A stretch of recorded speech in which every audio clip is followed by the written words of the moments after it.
He got all the leaders at that point executed. Right where we stand today is where the body of Haile Selassie was found. Haile was found at the bottom. Guys, this is a visual of all the founding fathers in Ethiopia. And in a couple of seconds, I'm going to tell you all about these fathers. We're going to start from the great man, Menelik II. I mean, he's Menelik II, but the reality is that he's the only Menelik that we've actually really known, because the first Menelik is the son of King Solomon and Queen Sheba. Bathsheba or Queen Sheba. And they got married and they had a son. He was Menelik I. Now, he was such a great man, but he lived many years ago. Menelik II was his son, and that's him right here. He ruled and he was powerful. He was the one that eventually created the whole philosophy with Adwa after they overthrew the Italians. He was such a great man, and that's him right there. You know, he ruled for years. The funny thing about him is that he never had a predecessor. He had daughters, but he never had a son.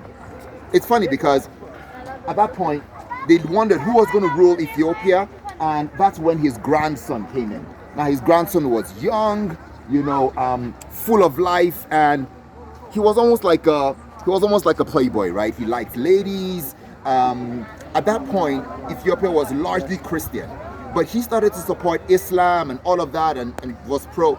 And people sort of started to lose strength and lose belief in the monarchy. And he was just very loose. And people started to wonder, how do we get him out of there? You know, with that sort of nature. Menelik II was so great, then the grandson came and was weaker, you know, and that was when the picture of Haile Selassie started coming into it, right? That's Haile up there. But before we go to Haile, I'm going to talk about the queen, almost like the queen of queens, right? You know, she was very spiritual, right? At the point where everybody was losing faith in the grandson, you know, she came up there and she was like a face of monarchy, and she was spiritual. She spent a lot of time praying, you know, worshiping God. Ethiopia is very religious, and she was known as the queen of queens. Around that time, there was someone that was running the show, economically making the decisions, and that was the man Haile. Let me show you Haile up here. That's Haile. You know him a lot, you've heard a lot about him. Just take a look at him. Those colors are so awesome, right? You know, so that was Haile, right? So Haile at that point started to think about how he was going to take over, right? And I mean, rumor has it that he poisoned the queen of queens, you know, and took over. Haile was actually known as the king of kings. That sounds familiar, right? Reminds you of Yahweh, God. Yes. So that was like Haile, right? He was the king of kings. He ruled Ethiopia for 40 years with an iron fist. You would never see him laughing, but he was intelligent. He was good at what he did. He was firm, and by the way, he was loved. But he kept ruling for such a long time, 10, 20, 30, 40 years. Reminds you of Africa? Yes, it does. But that was Haile, right? He was ruling, and with time, people get tired of people and all of that. Despite his greatness, there was another man that started to think about how he was going to take over. Remember, Haile was the man that trained Nelson Mandela, some of the great leaders that we know. It was all that man, right, that trained them. But there was another man, Mengistu, right? He started thinking, one of the dark-skinned Ethiopians, right? That's him up there. See, that's Mengistu, right? Mengistu at that point started to think about how he could take Haile out of power, right? Because he had ruled for 40 years. That was too long. 40 years, guys. The World Cup hasn't... Okay, forget about that. But that was Haile, right? Mengistu started to plot, and he came with a story to say, why are the rich so rich and the poor so poor? How do we close the divide? And that was his narrative to the people. And people started to say, yes, we can actually be rich. Why does Haile have to be the only one to have the wealth? Why is he the only one to drink tej? You know, that whole royalty drink at that point? And Mengistu started to say, everybody can drink tej. Tej, you know, the alcohol drink for royalty, everyone can get it. He created that mindset, and they overthrew Haile. He got all the leaders at that point executed. Right where we stand today is where the body of Haile Selassie was found. Haile was found at the bottom, right? Mengistu eliminated him, but he wasn't proud about it. It was said that he suffocated him, and he didn't even talk about it, but people found the body and knew. But despite the fact he took him out, there was still so much respect that he could not talk about eliminating Haile. That's how great Haile was, you know. And Mengistu took over. Mengistu was an amazing man as well. He ruled for about 14 years, you know, and around that time he trained Robert Mugabe. Look at the guy. I want you to focus on that. That's him right there. He trained Robert Mugabe of Zimbabwe, you know, at warfare, mindset.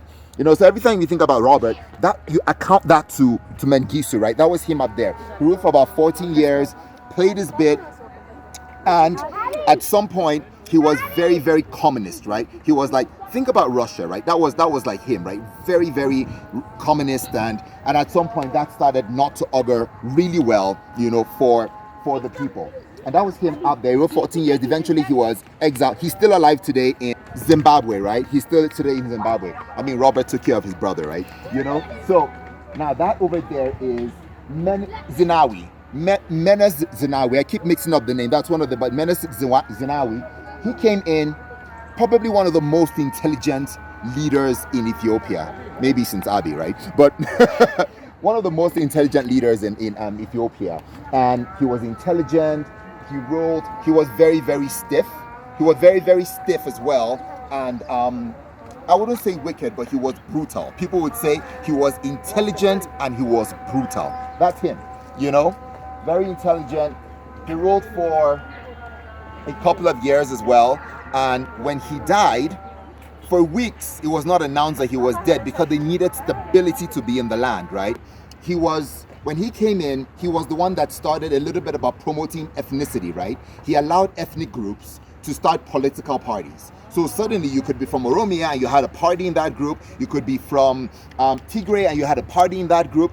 So he allowed that to happen. So suddenly there were ethnic groups, but then there were political parties. And all of a sudden, Ethiopia that was once one started to split up and break into all these 40s. If you go to the Friendship Center today, you would see all of those communities, you know, all put there on cement. So he was the one that started that.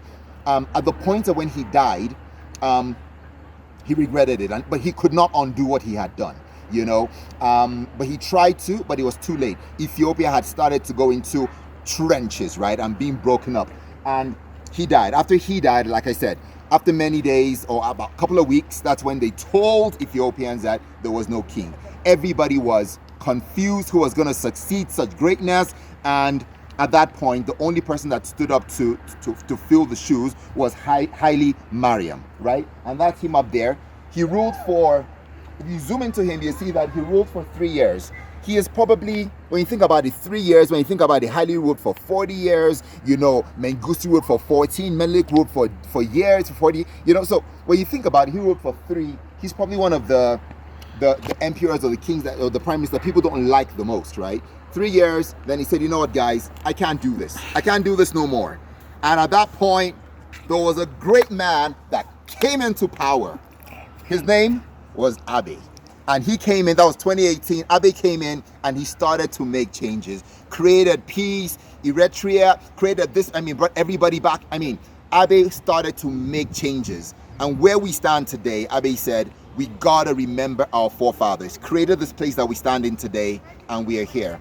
We gotta hope that we continue to move into that space. Ethiopia is rising, and Africa is rising.